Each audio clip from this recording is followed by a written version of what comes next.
worn out town, paint peeling off them old brick signs. Folks work hard, keep their heads down, trying to hold on to better times. Used to leave your door unlocked at night. Now everybody's got a camera on. Still got faith if we get it right, we can fix what's gone wrong. Ain't about talk, ain't about show.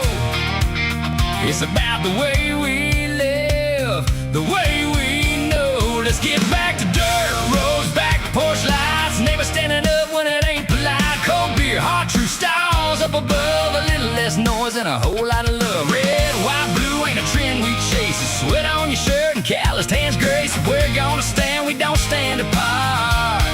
We gotta get back to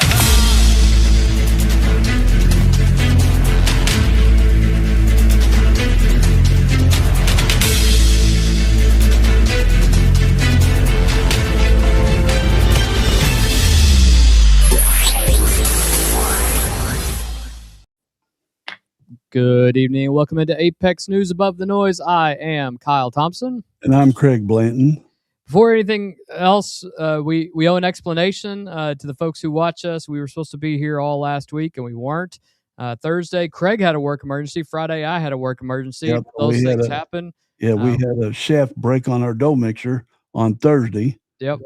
And Thursday, Friday, Saturday, Sunday, our two biggest days. So we were in panic mode and got it resolved. Bought a new one.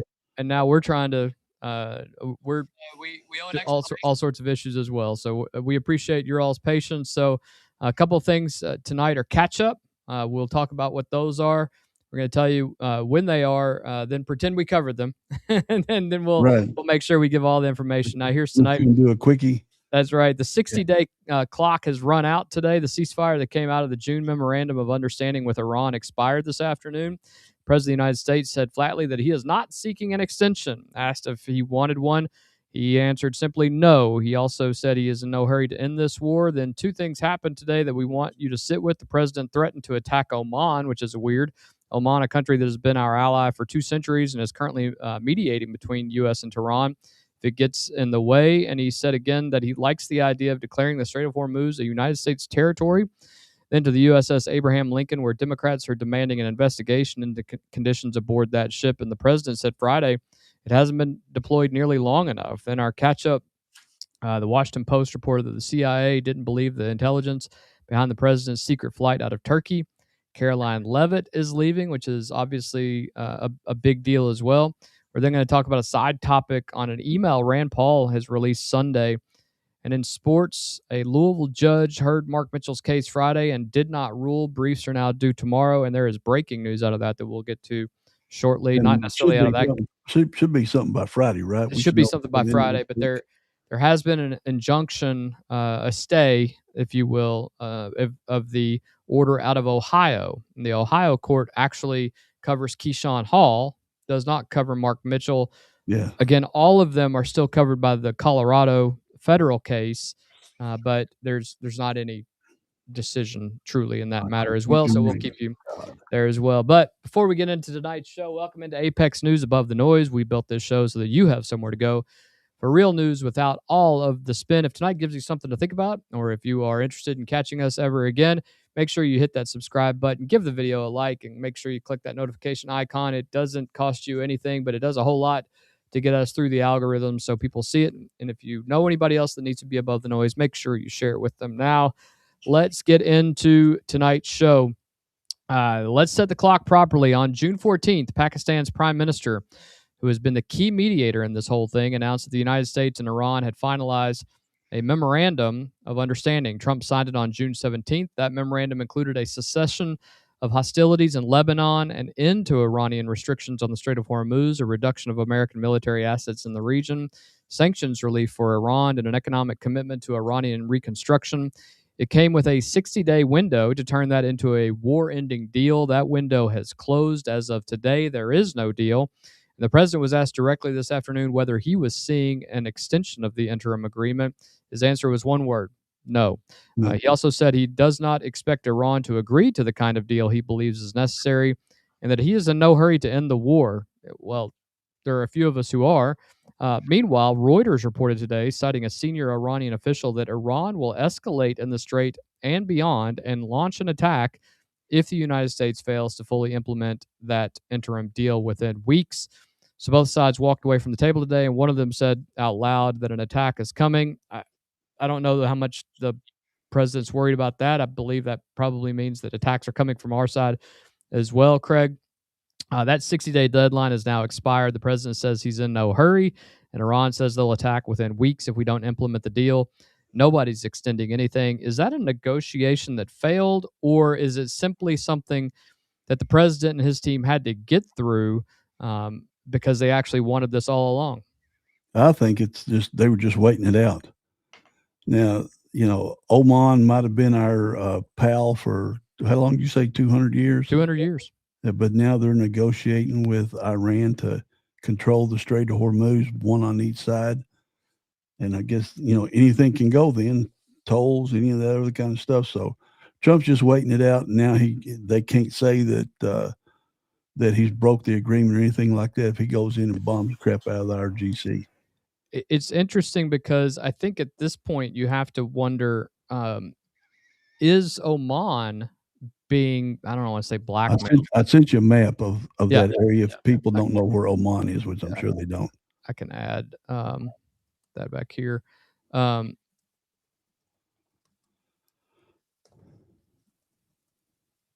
So here is Saudi. You can see Saudi Arabia here. This is Iran. Oman is way down here on the right-hand corner of Saudi Arabia, the green country. It's right next to the United Arab Emirates, and that is where you come out of the Strait of Hormuz into the Gulf of Oman, and from the Persian Gulf into that area. So at this point, you wonder how much Oman is actually being controlled by the fear of Iran, right? Because Iran's saying you're going to do this or we're going to do that, and there's all sorts of backwater negotiations. The U.S. isn't threatening, or until today had not threatened Oman, because that's not what we do. And they're probably thinking, well, if I don't do this, they're going to launch missiles into me, and so it is a bit of a political blackmail, if you will. I would imagine that's what some of the thinking is. Your thoughts on that? I'm checking to see if the U.S. military sells them our jets and our other military equipment. But even if we do, I don't think they're so scared of Iran and their craziness that it doesn't matter. That's why all these other countries have not come in and helped when Trump has added them. He went after South Korea today. I don't think you got that in today's rundown, but he's going after South Korea. He's gone after Saudi Arabia. He's gone after Europe because nobody's helping, yet we give them so much stuff at discount prices or free or whatever. And Oman coming into the mix now with them being on the other side of the strait, that's really thrown a wrench in things. It is. Over the last week. Now, the part of today is it stopped us cold, both of us, and we wanted to be precise about it because it is genuinely serious. The President of the United States warned that he would attack Oman if Oman gets in the way of American efforts in the Strait of Hormuz. Perhaps that's just equaling the fear from the side of... That's what I think. Let's establish who Oman is. We just talked about this. Oman is a sultanate on the southeastern coast of the Arabian Peninsula. It shares the Strait of Hormuz with Iran. The southern half of that waterway runs through Omani territorial seas. The United States and Oman have had formal relations since 1833, which makes it one of the oldest continuous American relationships in the Arab world.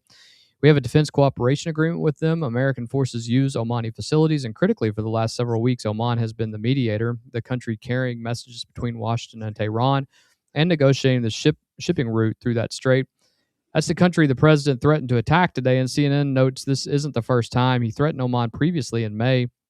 So the current American position, as stated publicly, is that we will bomb our own mediator if our mediator gets in the way of things we've asked them to do. Well, and looking this up, it said arms sales are framed as supporting Oman's ability to secure its borders, airspace, and territorial waters, including in the context of regional threats near the Strait of Hormuz and Gulf of Oman. So we're giving them the ability to protect themselves, and they're still turning on us.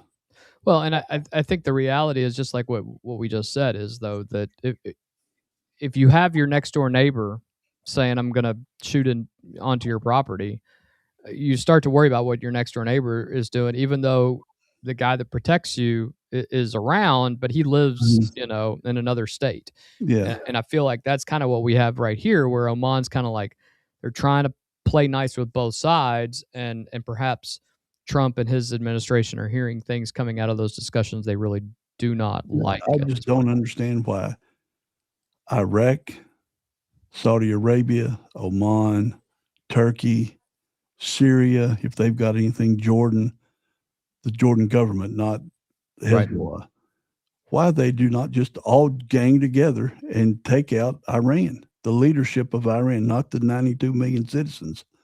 What are they so scared of, especially after we've decimated their Navy and their Air Force? Well, I think they're worried about how crazy that neighbor actually is. I mean, I think that it's. Well, they're going to throw rocks and sticks at them or something? I guess. I think the other aspect of that is they saw a 10-year war between Iraq and Iran. They saw a 10-year war between the Afghanistans and Russia. It's so they're and the United States being present in the Middle East for the last 25 years. It is so tenuous that everybody's trying to play nice, and nobody is wanting to be the ones to actually stand up to them. I totally agree, though. I mean, at some point you have to start taking care of yourself. Yeah, they're playing nice to Iran, and Iran ain't playing nice to nobody. No, that's the thing that it doesn't make any sense at all. Exactly. It don't make a lick of sense. Yeah. And then the second thing on Friday, the president said he plans to declare the Strait of Hormuz a U.S. territory after, in his words, we finished defeating Iran, which he said would happen pretty soon. Although then today he said he was asked about it. Yeah, said he was asked about it again. He didn't back off his words. I just think it's a great idea, and then we can control it. We can control it with a blockade. I like the idea of declaring it a territory. We could do that. So let's talk about whether we could do that, because the answer is genuinely interesting. Strait of Hormuz is about 21 miles wide at its narrowest point. The waters on the north side are Iranian territorial seas. The waters on the south side are Omani territorial seas. There is no unclaimed water in the middle. Declaring it an American territory would mean declaring that Iran and Omani sovereign waters now belong to the United States. And maritime law experts told CNN the domestic problem is just as large, that under American law, claiming territory by presidential declaration or decree is not enough because there are constitutional requirements that have to be met. Craig, you and I know, we followed this president. He was joking. He says things to get them so wound up and focus so much time on that they're missing what the right hand's doing because they're watching what the left hand's doing. He deflects so well, and the media falls for it every time. Every time. They're just like they're starving for something, and he could anything. I mean, they were reporting on his golf game the other day because he missed a putt. Right. I mean, they made that a news article because he missed a putt. Well, who in the heck ain't ever missed a putt in golf? But I guess when you're president of the United States, you're supposed to, score 18 on a round of 18. Right. Otherwise, how can you dare call it was yourself obviously a joke. Greenland, that ain't a joke. Venezuela wasn't a joke. Cuba's not a joke.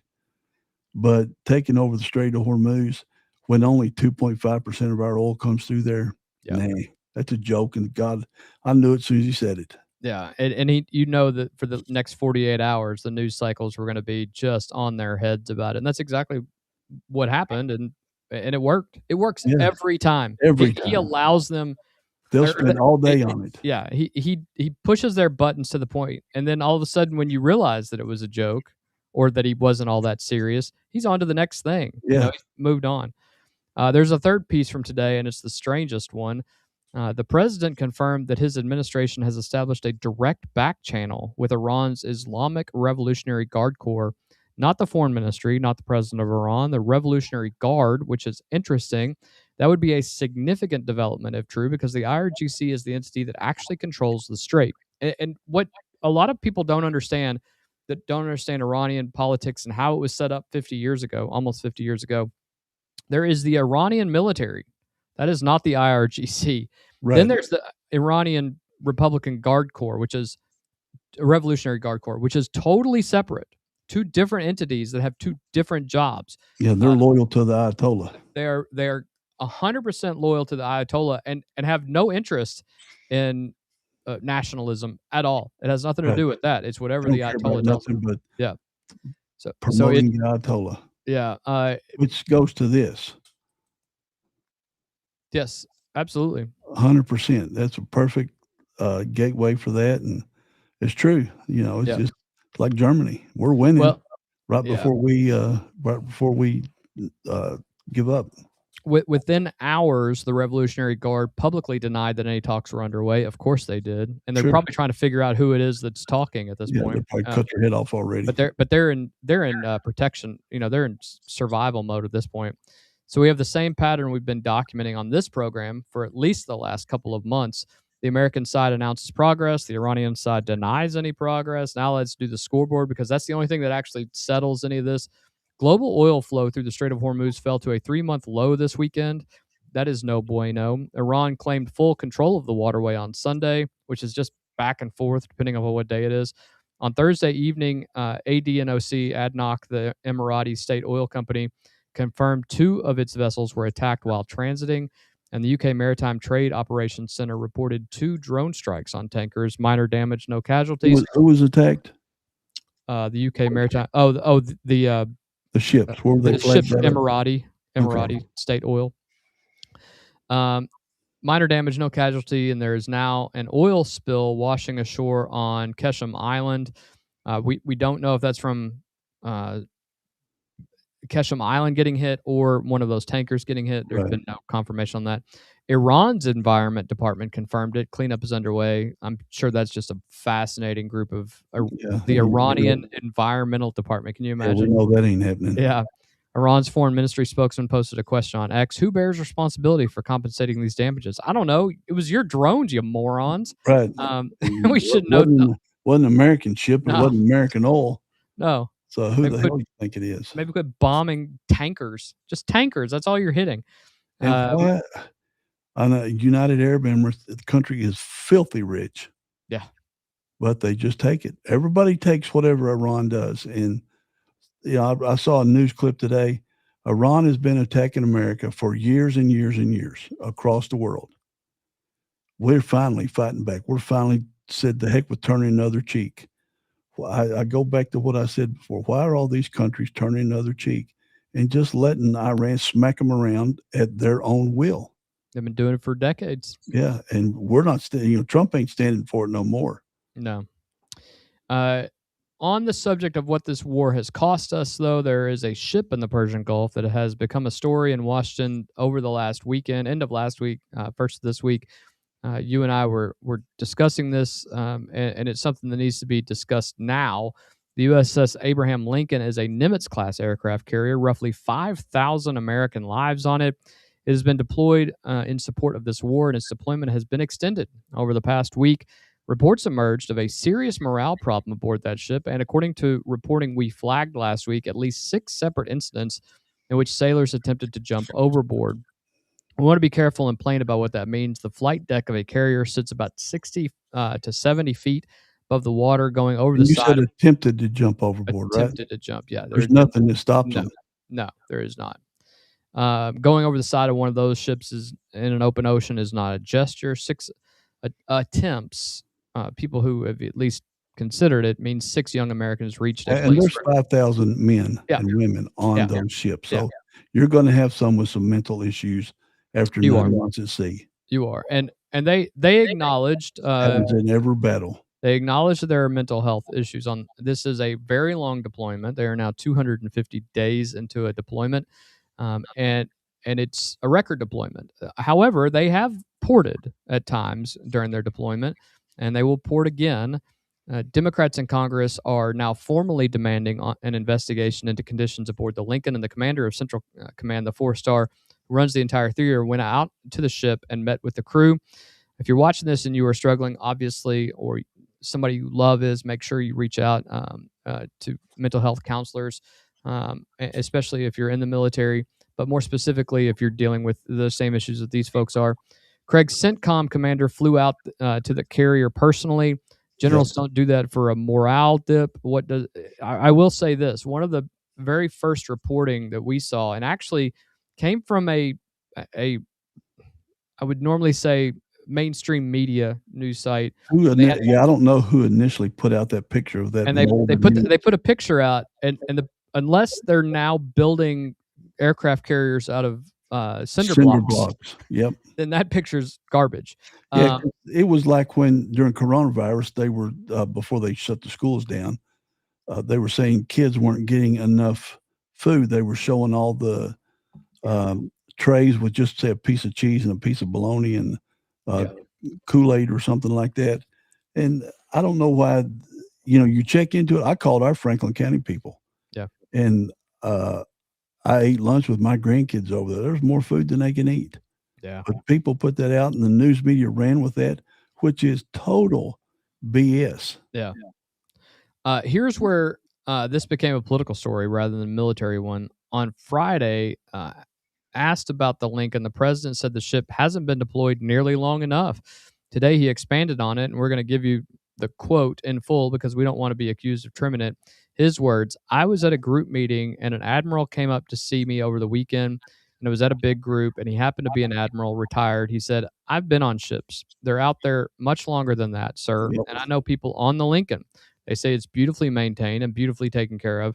So the president's position, as stated, is that a retired admiral told him at a gathering that deployments have historically run longer. This is the longest one on this ship, but this ship is a newer Nimitz style aircraft carrier, and the people he knows. Nimitz or what's it's a Nimitz. Yeah, it's a Nimitz. That's It's right. a Nimitz. And the people he knows say the ship is well maintained.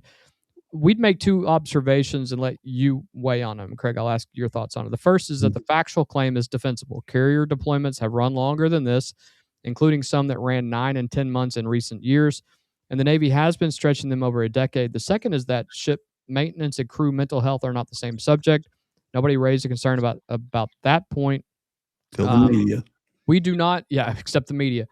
We don't pretend to know everything that's going on that ship. And I don't think we could unless we were there. But you have 6 sailors, and you have families of those 6 sailors, and maybe a few others who are saying, we don't like the conditions on this boat. I've been out here too long. I'm getting a little frazzled. This is a very common thing for Navy members. I've talked to plenty about this. But the other aspect of this is there's 5,000 people. You're talking about 1/10 of 1% that may be and dealing how with many some people things. commit suicide in Frankfurt every year? Yeah, whole bunch. You got to know a number on that. But my boss, when I was in state government, he was gone 11 months to Pentagon, meaning he never came back to Frankfurt. Right. He was gone 9 months to Fort Campbell, 11 months to the Pentagon, working the 6 p.m., 6 a.m. deal. And then he was spent 11 months in Afghanistan. I know plenty of soldiers that spent long time you're getting shot at and stuff. Yeah.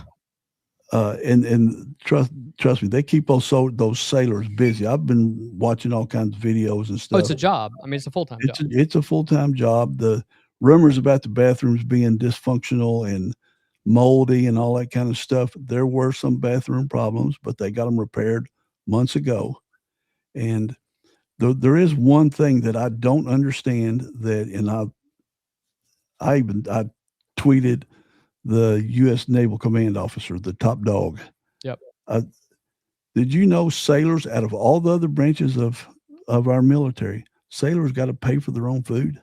I did not know that. They got to pay for their own snacks. They got vending machines. They're allotted $13.30 to $13.65 a day. And this isn't a Trump thing, so don't think that. This has been going on since 2002. And other admirals they're getting pretty upset about it, and they're trying to get it changed to follow what the Marines, Air Force, and Army are doing, which is it don't cost you nothing. Yeah. But the video, I saw them like standing in a cafeteria line. They go up, show a card. It's deducted out of their $485 a month they get allotted for food. That don't make a lick of sense. And I asked, is it just in peacetime or is it in battlefield conditions like we are today? Same thing. There's no distinction. Well, it's hard to believe, isn't it? Yeah, because it showed vending machines that Food's available 24 hours a day. Snacks are available 24 hours a day. Midnight meals or hot meals at midnight. So they've got all that. But why are we making, and if they go over their $485, it comes out of their own pocket. That makes no sense. So hopefully, that really does make no sense. And I don't want my sailors who are working, worried 8, 10, about 12-hour jobs, or I don't want them worried about, rationing their meal plans. That shouldn't. The hell with that's we're paying for a whole lot of other people to have free food. All the other branches of the military don't deal with this. Yeah, our soldiers in battle, they don't have to worry about where their food's coming from. It's there. Well, and your belly moves. I mean, your army and your military moves as full as the belly is. Been said for thousands of years. You feed your soldiers, and I found that just odd as hell. And so I thought I'll send off a tweet. What the heck? Because there's all kinds. It's starting to make the rounds now since that food post came out. People are starting to check into it. I think what people will find is they'll be surprisingly let down when it comes right down to it. That picture was fake. It was fake. There obviously are people on every ship who are center block on aircraft carrier. Yeah.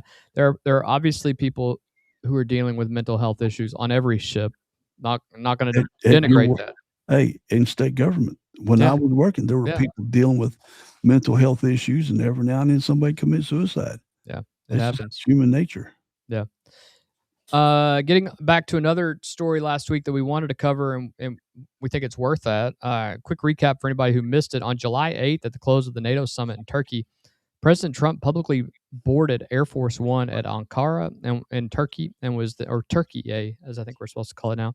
And was then secretly moved by a catering truck to a smaller Air Force C-32A and flown home. The aircraft everyone believed was carrying him took off carrying Secretary of State Marco Rubio, Treasury Secretary Scott Bessent, Stephen Miller, and the White House press pool, who were told to keep their window shades down. Defense Secretary Pete Hegseth flew with the president.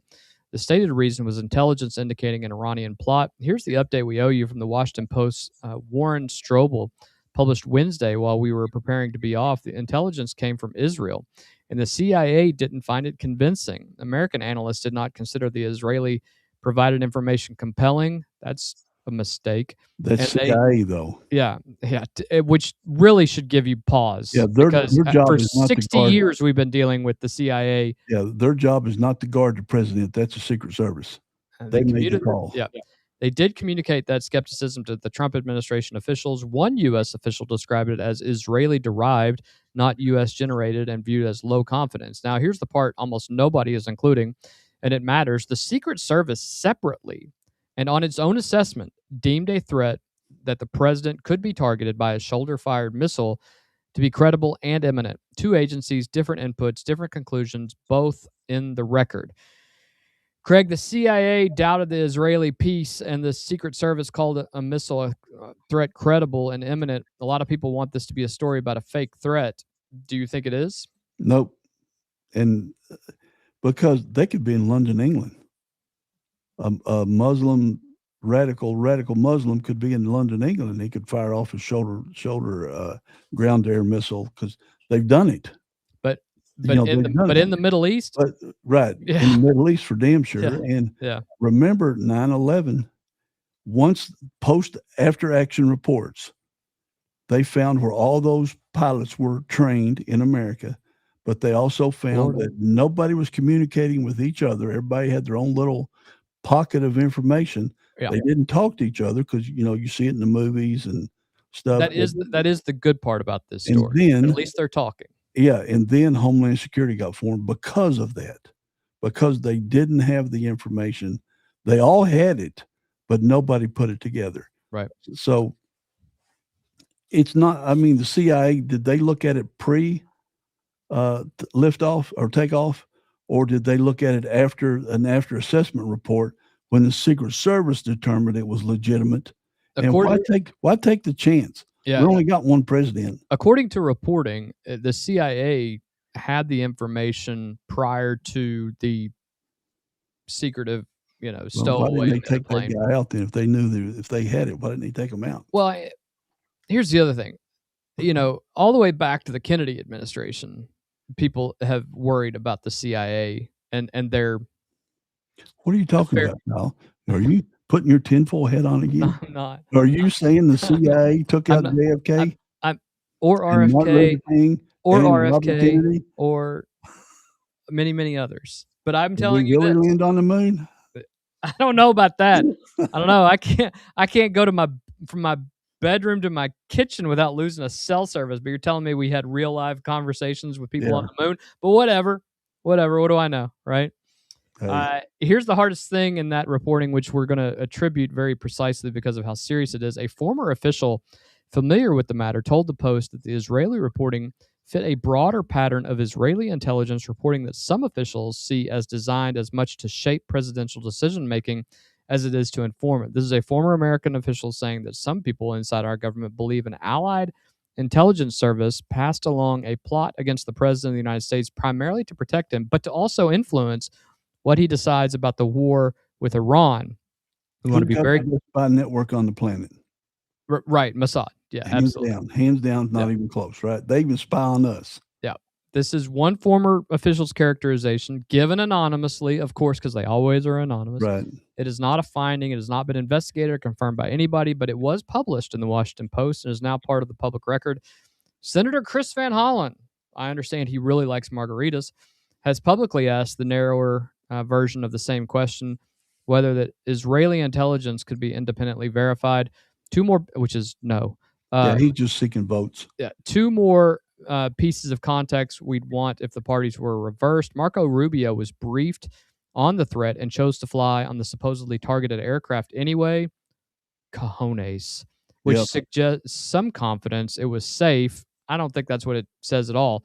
That's what the article is saying, that's a level of confidence. Listen, we have a structure, a lone survivor, so that you always have an individual. You know, who's the designated survivor out of... There's even a TV show called Designated that's right. Survivor. And so when it comes to the administration, if you're told you're getting on this plane and the president's sneaking away on another plane, you're getting on that damn plane. Right. That's how it works. If you're the Secretary of State, you have to have continuity in your government. And if that means that one of two planes is targeted, the president's the one that needs to be on the safe plane. That's all I got out of this. Yeah, and it's part of the job. Everybody knows it going in. When you're riding around with the most powerful man on the planet, other countries are going to target you. That's why we're hacked 14 million times a day. It's why the soldiers that fly the planes, that keep them maintained, never leave the side of the plane. My son's friend was deployed on Air Force 2 for 3 years.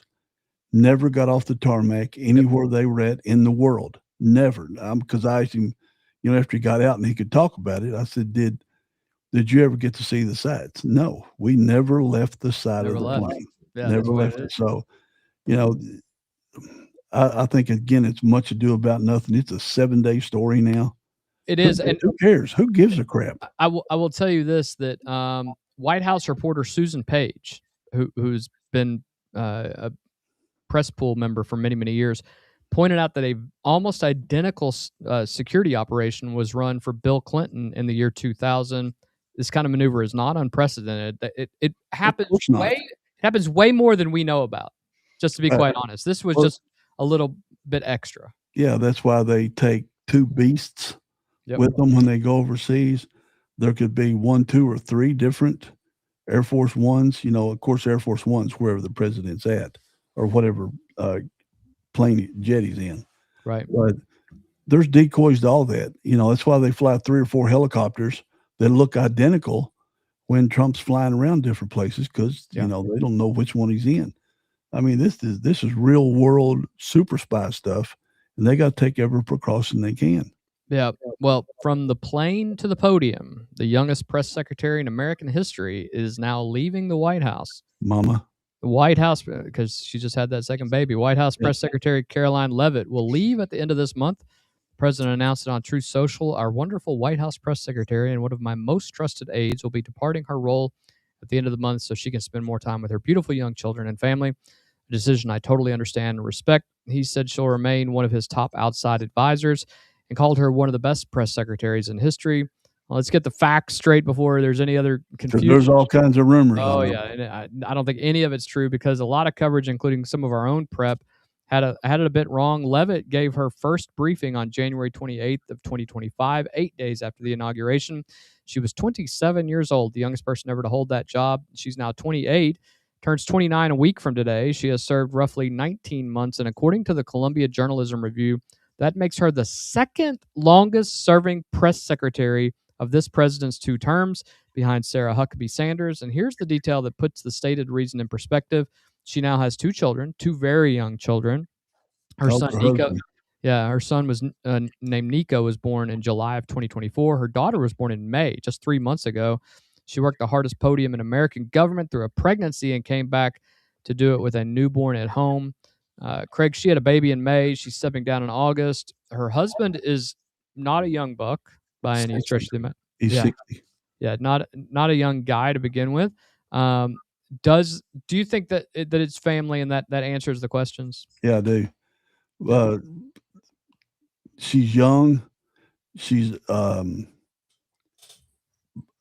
28, right? You did what you About said. to turn 29 next week. Yeah. Yeah, her husband's 32 years older than her. He's 60. He's 7 years younger than me. You don't got the energy at 30. If her husband was 30, then you do it 60. Yeah. With 2 young children, I can, and the being on call, because Trump never sleeps. He goes to bed at 2, gets up at 5. Yep. She's on call all the time, 24 hours a day, flies all over the planet, just had the baby. And I think that's a lot. And you give her credit. She could get Greg Gutfeld speculated she'd be the next new Fox host, and said they have 3 press secretaries, and Kelly McEnany and Dana Perino. And he said, I don't know if I can take it having all 3 of them here. Made a big joke about it. But, that's a tough life to go for 2 years. And with a new baby, a second young baby. It is. And you can deal with. You can take a year or 2 off and then go back and work any correspondence job. You could work at any news agency that you want, have a regular schedule, be able to write a book if you want to do that. All the things that she probably isn't even thinking about right now. We're going to tell you a little bit about what the Columbia Journalism Review also said about Karoline Leavitt. And you and I don't think it's very fair. So we're going to maybe we'll see what they say. We're going to give you the criticism because we're not in the business of running press releases for people or even running cover. The Columbia Journalism Review published a piece today arguing that Karoline Leavitt approached the job by responding to scrutiny with irritation, and noted she's been described as the president's attack dog, as having, in their phrase, all the subtlety of a Rottweiler. That's CJR's characterization, not ours. And we're telling you it's theirs. What we'd say from this desk is narrow, and we think way fairer. The job of a press secretary is to defend an administration's position, whether or not that position is defensible on a given day. Every person that has ever held it said things from that lectern that did not survive, contact with the record. That's Sean Spicer. That's Kayleigh McEnany. That's Jen Psaki. That's KGP. That is the historical figure. Karine Jean-Pierre. It's all of them. Where Leavitt drew some criticism was in the combativeness, and honestly, that's what Trump wanted. That's what he hired her for. He knew she was good at it. Does the press not? Are they not, especially the CNN and MSNBC press, are they not combative with all of Republican press secretaries and treat the Democrat press secretaries with kid gloves?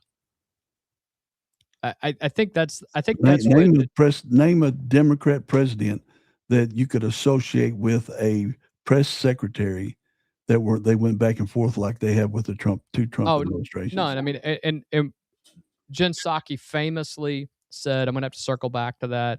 And Karine Jean-Pierre famously had her binder. Yeah, and she had all the answers in it, but she could never find the answer. She always read what it was. She never answered it. Never answered a question. And neither one of them had daily access to the president. No. Where Karoline is with the president everywhere he goes. Yeah, full access. KGP. She couldn't answer because they would ask her, well, when did you last talk to the president? Oh, it was a couple of days ago. I will say, and I think you will agree with me, that whoever takes that role, they have big shoes to fill. Karoline Leavitt has, whether you like her or not, she has handled the job well, handled the criticism amazingly, and whoever takes that role will. She was criticized for wearing her cross. Yeah. And Well, she hid it for a while, and then she brought it back. My favorite is when they started criticizing her because she went to the beach, and they had pictures of her in a bathing suit. Like, get out of here! What are we even talking about? 28-year-old woman. Yeah, I know. And now the question nobody's answering yet, but you and I have some thoughts on this. There's reporting that the president has floated a name at this point, and it's going around the cabinet. We won't say who that name is definitely going to be, but we will tell you some of the names that have been floated right now. Yeah. There are a couple. Your favorite off the top of your head is? Scott Jennings. That's a good one. Scott Jennings would be interesting. Another one that has been floated over the weekend, Benny Johnson and others floated it, Spencer Pratt. Yeah. Who, by the way, I don't think he's knowledgeable enough. He may not be knowledgeable. That dude could rattle off some stuff just as fast as some of these other people that we've seen. But he's an actor, and I think he's reading. I think he's memorizing the script. Entirely possible. He's an actor, right? I mean, let's. That's where he got his start. But he is knowledgeable on a lot of things. That would be interesting.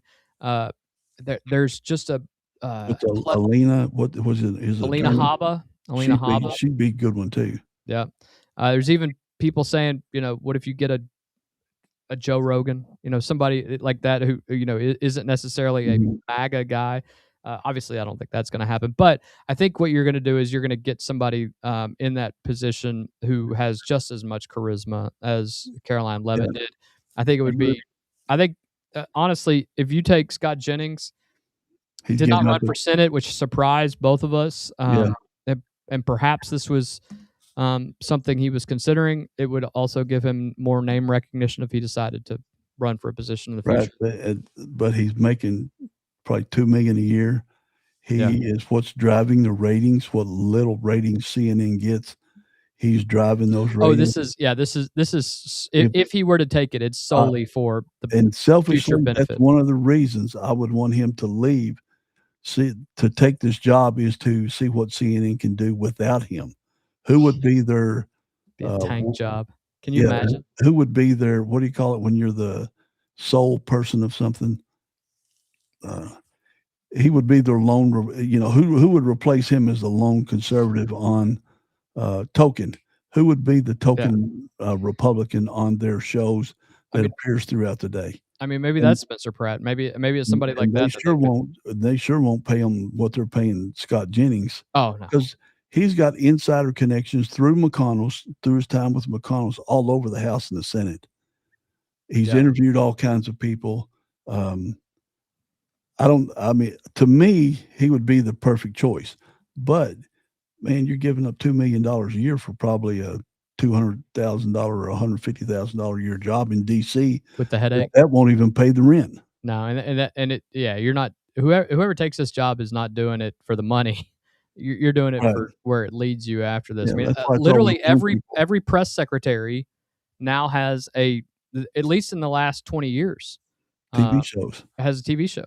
Yeah, and Dana Perino's on the #1 TV show. Yep. Kelly McEnany is also on, the 5. Yeah. What's her face? Redheaded. The only one that don't is KGP. And she had one. Yeah. And she lost it. Yeah. So, she was so terrible. Yeah. It's a career CV thing. Add to your resume that you're the press secretary. And that pretty much opened up every door. Well, whoever takes that podium in September inherits an expired ceasefire that we just talked about tonight, threatening their allies, $4 gas at this point. But at the same time, there are some good things that are happening. The stock market is, record high. We're about to become energy independent. Everybody's 401ks are. Everyone's 401ks. If you have a 401k, you are making bank. Yeah, I mean, Washington D.C. has their lowest crime rate. Perhaps not only Washington D.C., the whole country. Yeah. So there are some good things that are happening right now. And Scott Jennings is just snarky enough. to go back at the press corps. That would be fun in and of itself, because he knows these people too. He knows all of them. He knows who they work for. He knows stuff that we don't even report on because it's insider information. So it would be an interesting one for him. That's why I like him, but that means he won't get it. But that's who I like. Yeah. Well, one topic we need to talk about right now, it needs to be handled carefully, because Rand Paul and Ron Johnson released a document on Sunday, and boy, does it deserve a careful reading rather than a loud one. Let's get into that right now as well. On Sunday, Senators Ron Johnson of Wisconsin and Rand Paul of Kentucky released correspondences from Anthony Fauci's government email account, which, by the way, if I mention Anthony Fauci in any short, TikTok won't run it. If I say Anthony Fauci, you told me that. TikTok will not run it. So if I say Dr. F from here on out, you'll understand why. Yeah. They released this trove of correspondences from Anthony Fauci's government email account. The document at the center of it is an email dated May 27th, 2021, from Dr. Janet Woodcock, then the acting commissioner of the Food and Drug Administration, to Dr. F and to Dr. Francis Collins, then the director of the National Institutes of Health.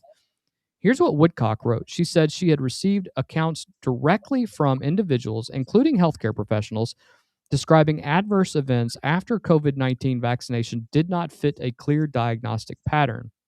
Her words, the symptoms do not fit together into a distinctive syndrome, and most are not easily quantifiable or evaluated with standard laboratory testing. And then the part that matters, these problems are not the sort that a system like a VAERS would be able to detect. VAERS is the Vaccine Adverse Event Reporting System, the main federal tool for catching this kind of thing. She went further and suggested that even more sophisticated systems like the CDC's surveillance platforms or the FDA's own safety systems would likely fail to capture these atypical cases. Got a breaking news thing. Okay. About one of our favorite people. The headline reads, declassified FBI docs reveal Swalwell had sex with Fang Fang multiple times. Shocker. Physical relations with suspected Chinese intelligence operative Christine Fang on a handful of occasions. A newly declassified FBI record show. Wow. That's going to be a topic tomorrow. Good thing we got rid of him. Two things before we discuss it. We have not seen the underlying document ourselves. This comes through through just the news and outlets aggregating it, and we're telling you that, and we're going to be careful about what it does and doesn't establish. Craig, a senior FDA official privately telling the NIH director and Fauci that the government's own monitoring system probably couldn't detect what she was hearing about. What's the fair reading of that? A regulator doing her job, or something that should have been made public at that point? Well, since it should have been made public, doing her job. There was a study I posted last week that caused some rigmarole on Facebook about the miscarriages and the percentages, which were massive, like over 60%, with people in their first trimester, with ladies in their first trimester taking the coronavirus shot, that there were 60-70% miscarriage rate that they tied back to the vaccine. There's so many, this person did the right thing. Again, it was covered up. It wasn't brought out. And why? Why was that? Why was something as simple as this, the VAERS system isn't going to work? The only thing I can think of all of this, why Fauci didn't do why did the exact opposite of the data he told, even though he wrote it in his own diary. Right. It's got to be diary. It's got to be ego. It has to be. I think it's fear of never be wrong. I think it's fear of his legacy being tarnished. Yeah. I truly believe that. Yeah, it made no sense, and a lot of people died that should never have died.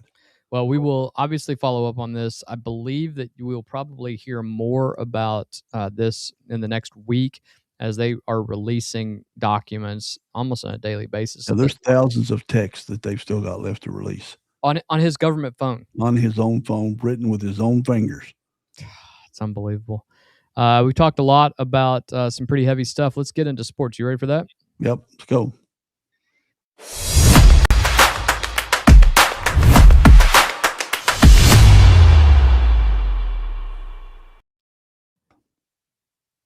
Well, here we are with the Mark Mitchell situation. Friday morning at 11 o'clock in Jefferson Circuit Court in Louisville, Judge Brian C. Edwards heard about an hour of argument in the case of Wells and others versus the NCAA. The case headlined by Missouri's Mark Mitchell, the player Kentucky has been chasing for 3 weeks. Here's what did happen. Absolutely nothing other than the arguments. Edwards did not grant the immediate temporary relief, which is no bueno, but it doesn't mean it's not a possibility. The athletes were seeking that in their filings, which would have opened the transfer portal right away. Instead, he gave both sides until tomorrow, Tuesday, August 18th, by the end of the day. And by the way, in Kentucky, unless there's a particular time, you have literally until midnight, so they could file everything up until midnight. They are to submit all written arguments, and he said he expects to issue a ruling by the end of this week. If I know how this is probably going to go, that ruling is probably already written, or at least a portion of it, including whether they're going to grant the initial injunctive relief. It started at 10 athletes. 3 more have joined before Friday's hearing. So now it's 13, including 2 Louisville football players and athletes from Northern Kentucky, Murray State, McNeese State, Green Bay, Liberty, and Robert Morris. Their attorney is Ryan Downton. Kentucky Sports Radio, to their credit, sent 2 people to sit in the courtroom with no legal background, and they did take notes. They did a great job, by the way, and I was very impressed, including their drawing that they did of what was going on in the courtroom. I didn't see the drawing. Yeah, it was pretty entertaining. I saw some Twitter feeds that said the NCAA attorney raised his voice. He did. He got angry. Is that true? Yes, that is true. Okay. I think the NCAA is at their wits' end at this point, and they don't have any good reasons for the things that they're doing. Let's see. I just got this is breaking news today. The Ohio, let's see. There is a ruling on the NCAA's motion for a stay. The Ohio Court of Appeals has granted the NCAA's motion to stay the injunction granted in Borovikanon versus NCAA, stopping the injunction from taking effect until the appeal is resolved. But that's not Louisville or Colorado, right? That is not Louisville or Colorado. I will say this. Important to note that they are still eligible under the broader Colorado injunction. However, it doesn't give them the opportunity to go to a new school had they not already entered. Now, as a part of that agreement, or part of that case, I will say that it involves one Keyshawn Hall that we were already discussing potentially coming to the University of Kentucky as well. Yeah. So at this point, there is a stay from allowing any portal to be opened. However, there's also the court refused to give a stay in the 10th Circuit in Colorado, which the Colorado court essentially says everybody gets a 5th year, but that's it. What they're asking in Kentucky to do is that under that case that the portal would be opened, essentially forcing the NCAA to allow students to transfer to another school. And that's why they filed it in Kentucky versus somewhere else. Is that correct? That's part of the reason. I mean, what circuit district are we? We are 6th Circuit. 6th, okay. So we are Kentucky, Ohio, Michigan.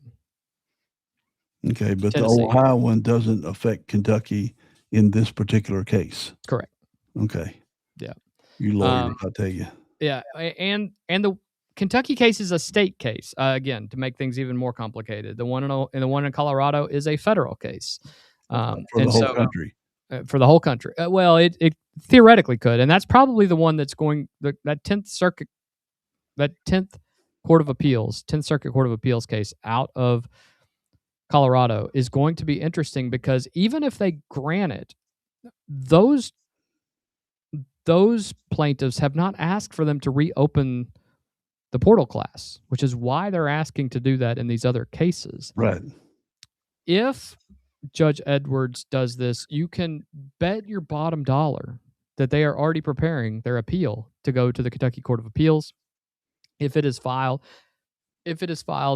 they may ask for a stay, but it could open the door for at least a few hours to practice starts again for basketball. It would be when school starts, which is next week. And the football team's already practicing. Oh yeah, football team's been So they're practicing going to be since July. playing games before long. Yeah, and they're Alex That's the Safari. decision. Alex Safari is one of them. By the way, Kentucky lost one of their guys over the weekend. Their Football player. O'Berry, who was coming in from Gardner-Webb, he has been declared ineligible and is no longer with the team. They didn't say why either, did they? Just said he declared ineligible. It's because they said his 5 and 5 ran out. So no matter under what ruling, he still would have had 5 years and 5 seasons in 5 years. The NCAA made 3 arguments Friday, and we want to go through them real quick. And they're worth hearing because 2 of them are really weak. One of them is real. Argument 1, this Kentucky court has no jurisdiction because not every plaintiff is a Kentucky resident, and none of them have committed to a Kentucky school.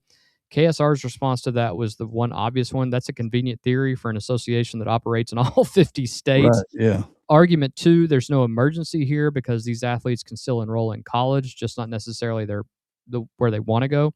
And that one is frankly insulting on its face. As KSR put it, sure, they just can't talk to a single coach to find out if they'd even make a roster once they get there. Argument 3 is the real one, that the NCAA bylaws are not a contract, and therefore there's no breach of contract claim. That's a genuine legal question. I could see that. Though KSR notes the NCAA has made and lost that exact argument in nearly every state that they have made. In fact, I don't know that they haven't lost it in any state at this point. And here's why the whole Kentucky case they haven't or have lost that they have lost every single time. They haven't won that argument at all. Here's why the whole Kentucky case exists, which we want to make clear because it keeps getting reported wrong. The Colorado ruling from Judge Sweeney applies to players who were already in the transfer portal. Essentially, Denzel Aberdeen. Well, let's use him as the example. Yeah, Mark Mitchell. Yeah, Mark Mitchell is not in the portal because and here's the argument though. Mark Mitchell wasn't eligible. So why would I jump in the portal? Not, he thought his 4 years were done. Right. So, but then they made this 5 and 5 rule. They voted on it in June. I told you that was going to change the game because now you have people being treated differently. Disparate treatment across individuals in the same class shouldn't matter. It's How exactly did Aberdeen's people know? Because he had 4 years, didn't he? Yes, I think Aberdeen was just taking I think his people were just taking every avenue possible. I think it was smart. Yeah. I think it was very, very smart. It's a good move. But his 4 years were up. He did it anyway, just knowing it wasn't right or allowed. And Mitchell didn't do it because he just assumed his 4 years were done and he was toast. Downton argued in court that the Colorado case is an antitrust case that doesn't reach the contract law claims he's raising in Kentucky, which would allow you to essentially open that portal back up. Mm-hmm. And the NCAA argued the opposite, that these athletes are already covered by the federal litigation and don't need Kentucky's help. That's kind of a joke if you consider the fact that Colorado says that they'd be eligible, and then NCAA saying you're not covered by any contract language, you can do whatever you want. But the minute that Mark Mitchell tries to sign with the University of Kentucky, they're going to say he didn't follow the exact procedure that they're saying isn't a contract with these individuals. It is a total fictitious argument that they're making. NCAA's on their way out with the NIL basically killed the NCAA, and they're just hanging on by the skin of their teeth. Yeah, Ed O'Bannon and those guys when they finally settled that case. And then, of course, the settlement in that case as well is still outstanding. But the reality of this is that the NCAA is digging their heels in instead of simply saying, yeah, we got that one wrong. Let's figure out how to make this right for everybody. Let's give everybody 7 days to enter a portal and figure out where you want to go. And that's it. Everybody agrees. That's it. They're not even doing that. And I think that is the problem. The NCAA has the absolute worst PR people in the history of sports. Let me ask a lawyer question. Sure. All right, this is 1 year. That's all these players are asking for is 1 year, and it only applies to 1 year, correct? 2022? Correct. Because everybody, because guys who are in their 4th year right now, who are getting ready to start their 4th year, are still covered by the 5 and 5 rule, the new 5 and 5 rule. So it only affects a very few number of kids. So is the NCAA spending hundreds of thousands or millions to fight this? Millions to fight this for how There's many at least potential 5 players? cases right now.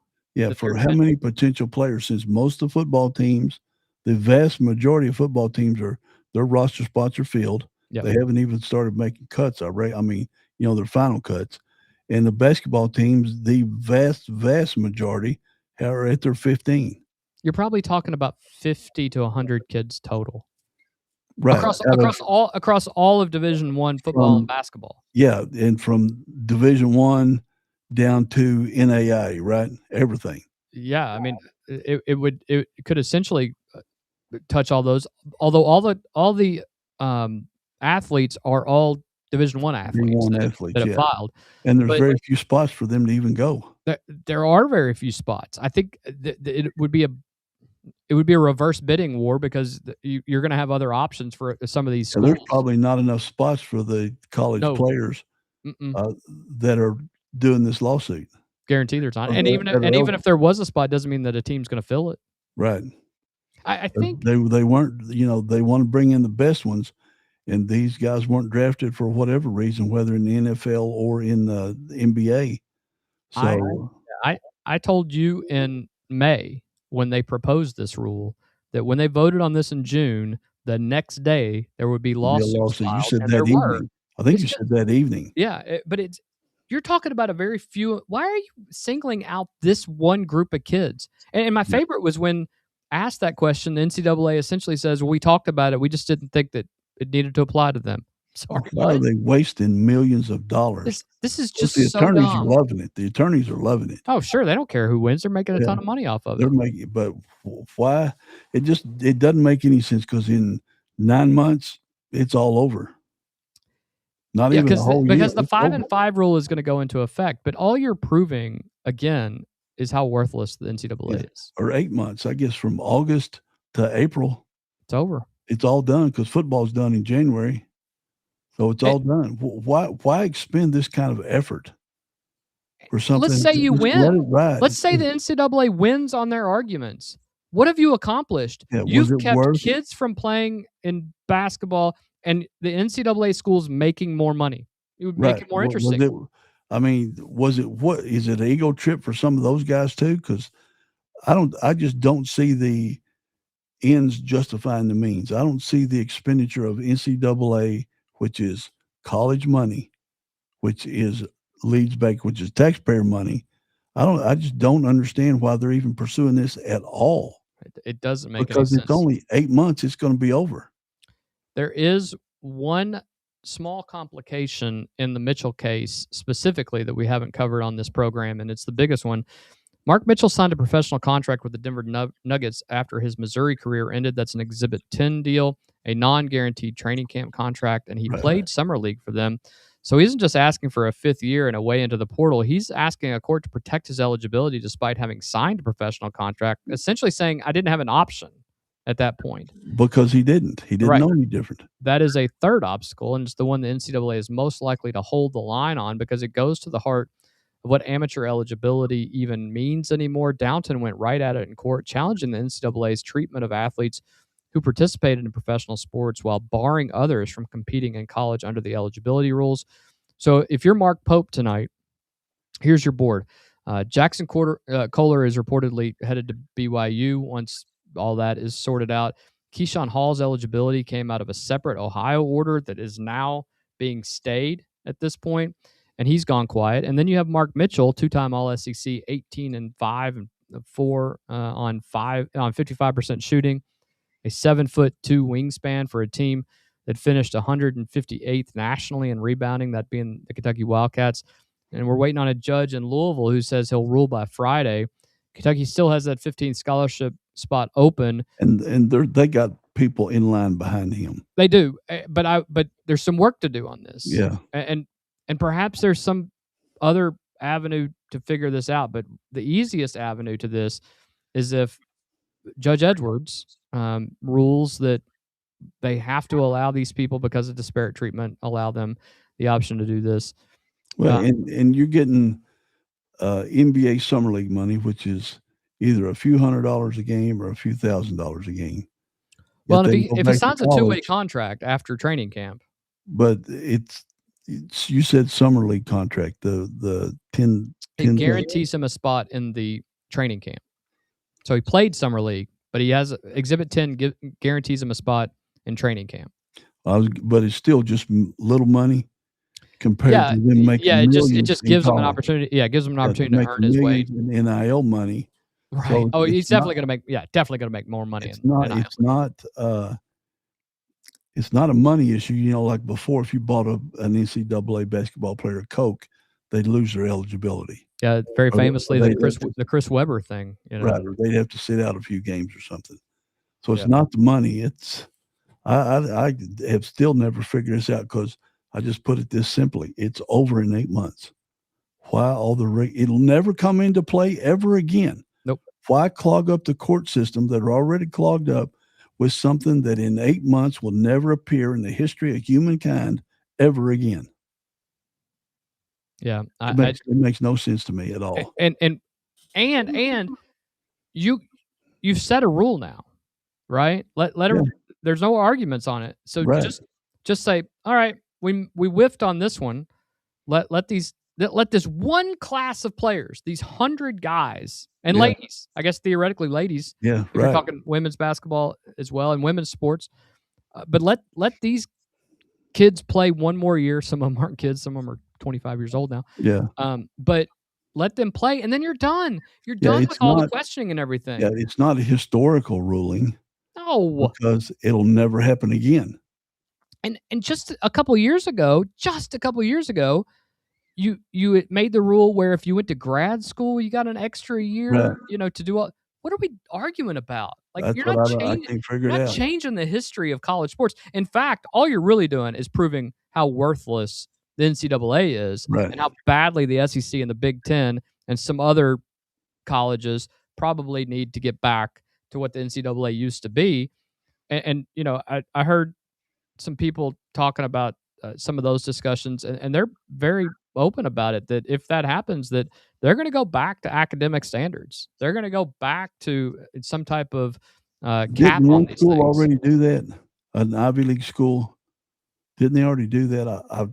I meant to go back and read the article, but I think one school has gone down back to academics on who they're recruiting and bringing back the SAT and all that. Very famously, the Ivy Leagues don't give out athletic scholarships. Right, yeah. So you have to qualify under whatever it is, their rules. But they dropped the ACT and SAT. Well, that's true. But I think a bunch of them are going back to the ACT and SAT once they realized a bunch of the kids they had recruited couldn't read. Well, here's a great question for you, Mr. Attorney. Yep. Don't understand the foreign professionals playing and these guys playing college ball. How can you play professionally in Europe and come over here? Well, very famously, Enes Kanter was not allowed to come over and play in the United States. But the others have made it, hadn't they? Oh, now, they changed the rule then. Yeah. Now it's, Nikola Kusturica, who clearly made money, playing for Barcelona, is now going to be playing. So it's not like these rules are hard and fast. It's not like they've been ingrained for 50 years, right? They change the rules just about every year. Yeah. So what do you give a damn about these kids coming in and playing one more year? It would make it more exciting. Yeah, it makes it.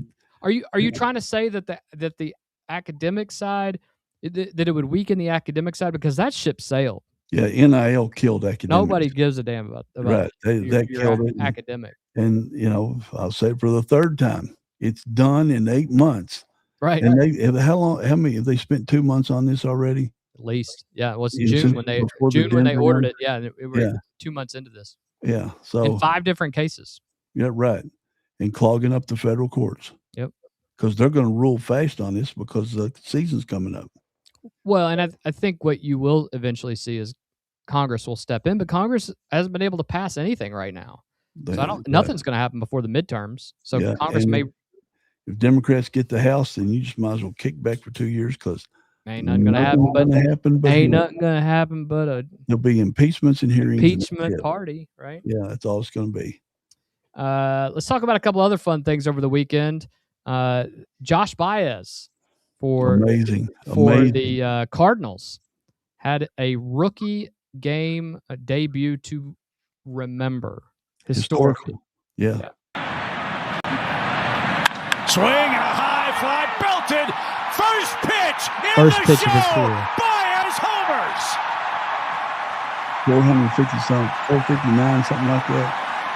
Just crushing. Look You at that got the Cardinal adrenaline dugout. going. And you got to love that smile. He's going to be a marketing guru. Yeah. Oh, but he wasn't done yet.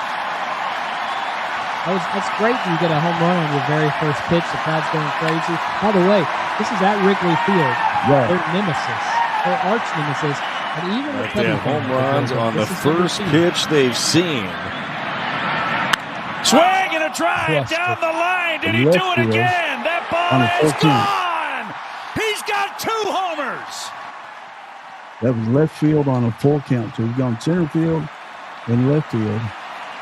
And he worked it from an 0-2 count to a full count. Yeah. There's the Cubs fan throwing the ball back in. That was historically stupid, man. The Cubs fan. Because that Yeah, ball From That's 0-2 to a that's a full money ball count, there. and Yeah. then the First- they grand threw the first tour. one back, too. 4-3 Yeah. Cardinals. Here for his major league debut, he's 2 for 2 with 2 homers. I can't even imagine the 30 emotions, homers, first of all, that 109 he's having, although RBIs, he's in his happy place. for He's playing baseball. 101 He's doing what AAA he's done. game. What about his family? Over That's his whole 30 family right and there. friends in 30 some attendance. people. And then this is his third at bat. First 3 at bats. Swing Boom. drive, well hit right. Suzuki Gone. That is gone. It is Center, gone. left field, It is right And field. left field. First 3 at bats as a major leaguer. 3 home Major runs. League history at Wrigley Field. Only person ever to do that. Only person ever to do it.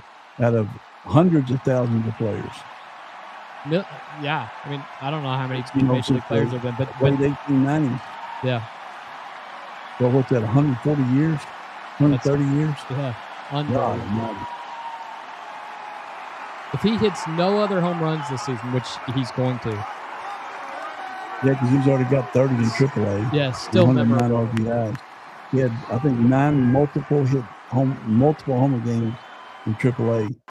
Listen, enjoy baseball for the next Few couple months. months. For all of September and October, enjoy it because you're not You going to see it next predicted year. a walkout next year, You right? will not see it next year.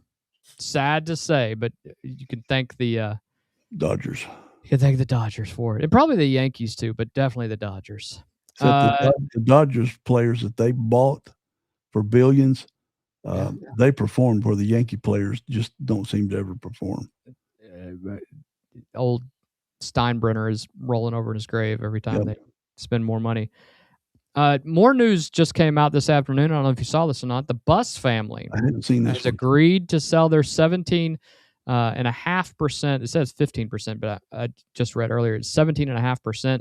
They are selling their interest in the Lakers. They have been a part of that franchise for 47 years and are selling their interest to the new majority owners who will now own 83%. Bob Iger and Josh Kushner, who is Jared Kushner's brother. Jared Kushner, Yeah. They will now own 83% of the ownership. Sounds like they may be trying to get all of it. If they're going for the Buss family, we'll see if they're able to do that as well. And that's big news. Jeannie Buss and her father, Jerry Buss, were a part of the Laker family. I think there's 6 siblings that all. I own heard the brothers 17%. that were in it, they didn't get along. Not at all. And he just stepped out. Yeah, and so this will close up their ownership interest. The AP released their top 25 today in college football. No real surprises there. The preseason polls were kind of there as well. UK? I don't see UK. UK is not there. The only thing about the AP top 25 that involves We're playing Kentucky most is of them. 9 of their 12 opponents are in the top 25. Yeah, so Including number 24, Louisville. Kentucky will be fighting for one of those roles if they can win in week 2, but even their week 2 opponent, they're not the Alabama of old, but they are still a good Alabama they're 13. squad. They would be 1 or 2. They'd be up there at Ohio State. Yeah. But look at number 2. Number 2 Where is did our coach come from? Oregon. Yeah. Let me ask you this question before we get out of here. Jen is saying baseball strike would be ridiculous. They make stupid money already. I agree. 100%. This is the other. These are the other owners who are wanting to prevent them from making Right. stupid Yeah, money. Cincinnati and Milwaukee's never stand a chance. Never will. So Never will. they'll end up being bought by Well, people who are just in it for Detroit the has had money. Detroit has had the Cy Young winner for the last 2 years, Yeah. and they just traded him to the Dodgers because he's going to be a free agent. They have to get something for him, And they otherwise didn't get much. they didn't get much. They got 3 prospects for him. Now he says he might want to re-sign. Detroit can't compete against LA to re-sign him in the No. offseason, not unless you have a salary cap. Now, players will fight that salary cap all there is, but why play in California? I don't care what he signs for. If he stays with the Dodgers, he is a fool. I agree. Just like Mark Cuban said, any entrepreneur that starts their business and keeps it in California after they start that billionaire tax, they are a fool. 100%. That's Mark Cuban, who was anti-Republican everything and pro-Democrat everything. He's coming out hard against California. He'll even never invest in California again. 2 things. We talked a couple weeks ago about Jalen Brunson essentially saying, I don't live in New York. He lives in Florida. He lives in Florida. It's my understanding that there are people in the Mamdani administration who are looking at that to determine if they can try to get a court to deem his domicile to be, at least for a portion of the year, in New York so that they can recapture his money. But what does that mean the government is then? Is the government vindictive? No, the government's just broke. They've run out of everybody else's money. Letitia James on this? Can you imagine if they go after Jalen Brunson? What's that dude's name? What's their the state attorney general? Alvin Bragg. Alvin Bragg. Is he going? Letitia James is Letitia James is the state attorney general. Alvin Bragg is the local DA in Manhattan. Okay, but I heard his name mentioned in it, and he'll say, "Fine, trade me." Listen, can you imagine if they go after Jalen Brunson in New York City? They'll riot. Of the most beloved Knicks in their entire history. They'll riot in the streets. They've lost their minds. One other thing I want to ask you, while we got the AP Top 25 here, Ohio State has moved Senior Day to Week 1 this year. Why? I don't have any. It's a late season. It's reward. because if you ask Dave Portnoy, Dave Portnoy says it's because the Ohio State Buckeyes are scared of the Michigan Wolverines that they'll get beat on their Senior Day. Because isn't he a Michigan fan or alum? To the next level. And you're a essentially Michigan fan, right? Aren't you a Michigan? Yeah, so my dad grew up in Bay City, Michigan, which raised my sister and I on Michigan sports. Of course, I went to University of Kentucky, so I'm a UK. Where'd your daughters go? I don't remember. I do. Louisville. I know you do. I know we shall not speak that's of the only thing I didn't know that, but logically, they don't want to get beat by Michigan on Senior Day. Moving your Senior Day to Week 1 is a ridiculous move. Yeah. Even for Ohio State. The fans aren't even into the thing yet. Are they playing Akron or somebody in the first week? Take it against some other Big Ten team that's not Ohio State. I mean, good Lord. They just Ball State. Ball State. Yeah, is that who they play? Ball State, first game. Okay, so that's like playing East EKU or somebody like that, OVC school. Yep. Mid-America Conference. Ohio State has drastically shifted its football Senior Day celebration from the final home game to the season opener against Ball State. How can you celebrate? What a joke. Who's their last game of the season? Michigan, every year. Oh, okay. Then who's the game before that? I can tell you. IU, anybody like that? I thought you had their schedule up. I have it here. It will be shoot. They play their last home game before that is Northwestern, November 14th. Why not play Northwestern in? They play Oregon on November 7th. Northwestern's motto, you can beat us on the football field, but we're going to be your bosses the rest of your life. That's right. Yeah. Northwestern is the Vandy of the Big Ten. Yeah, they're good. Back when academics mattered, we were happy that the Big Ten and the SEC had those schools. Yeah. So Yale's in there. which I never. They That's must, BYU, not Yale. oh, that's not BYU. That's BYU at number 14. Yeah. OU is who's that? Oklahoma, And TM. Texas I'm A&M. just messing with you. You're scaring the shit out of me, man. I'm sorry. I was like, we talk No. sports on this show, and you're asking me who I'm these. just messing. Well, what else before we get out of here? Busy show. Let's see. Democrats announced yesterday they've changed their primary Democrat presidential thing again. Yeah. Different. Yeah. They're going racial. They're going minorities. They're moved away from their historical New Hampshire, Iowa thing because they're too white, and starting with South Carolina again because, Bernie got in there again. He'd win Right. 3 or 4 states right off the bat, and that scares the crap out of them. And Governor Beshear specifically spoke about it. He said, we're going to South Carolina. We're going to Nevada for the Hispanic population out there.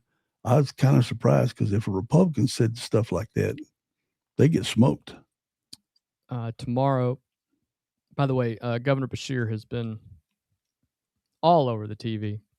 Yeah, he was on Face the Nation. The last 48 hours. Yeah, he was on Face the Nation. I put a bunch of clips up on my page. Charles Barkley, over the weekend said there's only 4 politicians he trusts. One of them Andy's one of them. Andy Beshear. Yeah, and that got quite a few comments. Can you imagine?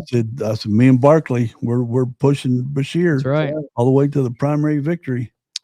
Tomorrow night, Wyoming and Florida are having their. I don't think there's going to be any surprises there. Although I will tell you, the big story tomorrow will be the Republican nominee for governor out of Florida. Well, it's election Tuesday.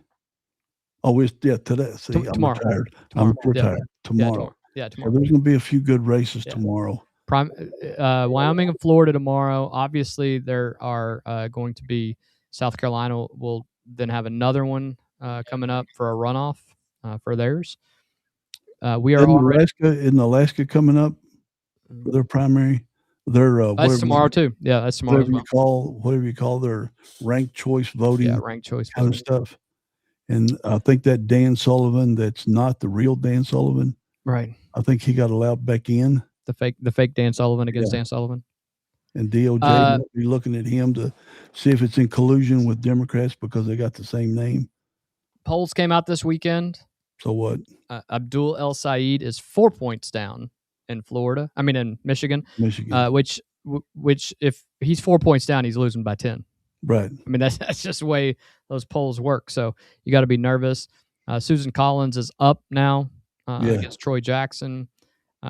You and I have said this. For some reason, CNN says there's a 55% chance that the Democrats retake the House and the Senate, and only a 33%. I don't know where they're getting it either. Yeah. They're looking at. Here's where they mess up. They say you have to have a certain number of a generic poll. Right. And that doesn't work. It's a state by state race level, and that's how you have to look at them, especially in the Senate. Well, and they wouldn't be able to have news if they didn't stir stuff up. Start, because they talk polls so much during the day. It's ridiculous. And I think Susan Collins' last election, she was down 12 going in, so everybody thought she was beat. Yeah. She won by 9. Yeah. They were off 21%. Yeah. Well. We don't care about AP. We don't care about AP. Yeah, we don't care about AP polls. We don't care about pre-election polls, either one. So, all right. Well, let's make sure that we will keep up on some of these. Obviously, if anything comes out tomorrow in the Mark Mitchell case, we're going to keep you guys up to date. Any other news that comes across, we will let you all know as well. We're going to be doing Franklin County football. Yes. So Monday through Thursday, now that the football season and high school football season, Monday through Thursday, we will be here our regular time. Fridays, we will be off on most Friday afternoons, simply because we have to set up and be ready to go for the ball games over at the high school. You can catch us on the same channel. We'll have that here. For those of you who are not Franklin County fans, thanks for joining us anyway. We'll have But plenty of people. if you want to hear some massive homerism, Oh yeah, we do not try to hide it at all. yeah, it's we try to have a lot of fun on the football broadcast. So Yeah, and we it's entertaining either way. Yeah, I have some ideas for some stuff we're going to do this year to keep it even more entertaining. Maybe have a little quiz show while we're on there. We're not doing enough stuff. Craig, thank you as always, and thanks to everybody for your patience over the last week with us being out some. Because we are both business owners. We are both business owners. Things And sometimes you got to do that. I will say we're coming up on some big milestones here. Get you to like and subscribe, and as many views as we can get. We are coming up on 1 million views and 2,000 subscribers. So thank you all for the ride over the last 3 months, 3 or 4 months. It means a lot to us. We are one of the top 5% of podcasts of our size, for our channel size. So thank you guys for being with us every single day. Craig, as always, appreciate you being here with me, my friend. To everyone watching and listening, thank you for being here. Subscribe if you haven't. Make sure you give us a like. Share this with someone who needs to be above the noise. And if you know somebody deployed right now, call them tonight. It's important. Shoot them an email. That's shoot them an the easiest email. thing to do. You guys don't understand how much that means to them. I did So go ahead and do it. I did it with my boss all the time. Even if it's just saying, "Man, it's sunny here," and he goes, "Yeah, and it's 118 over there." Yeah, they appreciate it. So go ahead and do that tonight. Even if it's just someone you work with or an acquaintance, go ahead and do that. But until next time, make sure that you guys stay informed, stay sharp, and stay above the noise. We will talk to you guys tomorrow on Tuesday. Have a great Monday night. Talk to you soon. Bye.